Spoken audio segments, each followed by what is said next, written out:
বন্ধুরা অনেক বড় খবর বেরিয়ে সামনে আসছে। ভারত পিওকে পুনরুদ্ধার করার জন্য সম্পূর্ণ প্রস্তুতি নিয়ে ফেলেছে। এর ফলে পাকিস্তান বিশাল ঝটকা খেয়েছে। সেই সাথে ভারত সরকার এবং ভারতীয় সেনা এই নিয়ে কি প্রস্তুতি করে ফেলেছে সেটাও জানবো। শেষ অবধি সঙ্গে থাকুন। বন্ধুরা, ভারত স্বাধীনতার পর থেকেই পাকিস্তানে দখল করা কাশ্মীর মানে পিওকে ভীষণই কন্ট্রোভার্সি সম্পন্ন বিষয় হয়ে রয়েছে। আর স্বাধীনতার পর থেকে নিয়ে আজ পর্যন্ত পিওকে পাকিস্তানের অবৈধ নিয়ন্ত্রণে রয়েছে। যখন ভারত পাকিস্তান ভাগ হয় তখন এই পিওকে ভারতের ভেতরে চলে আসে। কিন্তু ওই সময়ে পাকিস্তান জম্মু কাশ্মীরের কিছু অংশকে দখল করে নিয়েছিল, যা আসলে ভারতেরই ছিল। সেই সঙ্গে ভারত সর্বদা সুনিশ্চিত করেছে যে পাকিস্তানে দখল করা কাশ্মীর অর্থাৎ পিওকে ভারতের জম্মু কাশ্মীরেরই অংশ, আর এর জন্য এটা ভারতের একটা অভিন্ন অঙ্গ। তো বন্ধুরা, এর মাঝে আমাদের ইউনিয়ন মিনিস্টার কপিল পাটিল বয়ান দিয়েছিলেন যে আমরা 2024-এর আগেই পিওকে পুনরুদ্ধার করে নেব।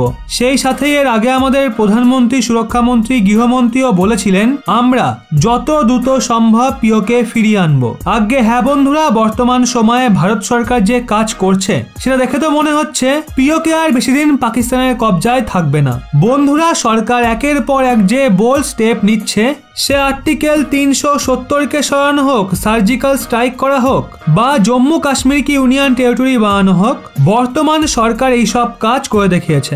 বন্ধুরা, এই নয় যে ভারত সরকার শুধু মজা করছে, কারণ যারা আগে বলতো আর্টিকেল 370 বা 35-এ জম্মু কাশ্মীর থেকে সরানো সম্ভব নয়, কিন্তু বর্তমান সরকার এটা করে দেখিয়েছে। সদ্যই ভারত ইউএনএ নিজের বার্তা রেখেছিল যে আমরা খুব শীঘ্রই পিওকে পুনরুদ্ধার করব, আর সেই সঙ্গে যদি পাকিস্তান কথায় না মানে তাহলে আমরা যুদ্ধ করা থেকেও পিছু হটব না। বন্ধুরা, দেখা হলে ভারতের বর্তমান সরকার বোল্ড ডিসিশন নেওয়ায় ভীষণই এক্সপার্ট। সেই জন্য আমরা ভারত সরকারের কাছে এটাও আশা রাখতে পারি যে তারা পিওকে ফিরিয়ে আনবে, আর বর্তমান সরকারের প্রস্তুতিও নিয়ে রেখেছে। এরই সঙ্গে সৈন্যগতভাবেও আমরা তৈরি আছি, আর দেশে ভারী মাত্রায় ওয়েপেন প্রোডাকশনও বাড়ানো হচ্ছে। বন্ধুরা, সঙ্গে সঙ্গে আপনাদের বলি, যখন আমাদের ইউনিয়ন মিনিস্টার পিওকে পুনরুদ্ধার করা নিয়ে নিজের স্টেটমেন্ট দেয় তখন পাকিস্তান বিশাল বড় ঝটকা খায়। পাকিস্তানে তো একরকম চাঞ্চল্যই ছড়িয়ে গেছে, কারণ ভারত যে 2024-এর আগেই পিওকে ফিরিয়ে আনার কথা বলছে, তখন পাকিস্তানের মনে হচ্ছে আমাদের ওপর যে কোনো সময় অ্যাটাক হতে পারে। আর এত বড় ঝটকাকে দেখে পাকিস্তানের প্রধানমন্ত্রী চীন যাত্রা করছে, কারণ তাদের এই বছরটা চালানোর জন্য $3 বিলিয়ন প্রয়োজন আছে, যাতে তারা নিজেদের দেশেও কিছুটা খরচ করতে পারে, আর কিছুটা ভারতের বিরুদ্ধে ডিফেন্স সেক্টরে। অবশ্যই এই নিয়ে আপনাদের কি মতামত নিচে কমেন্ট সেকশনে অবশ্যই জানান।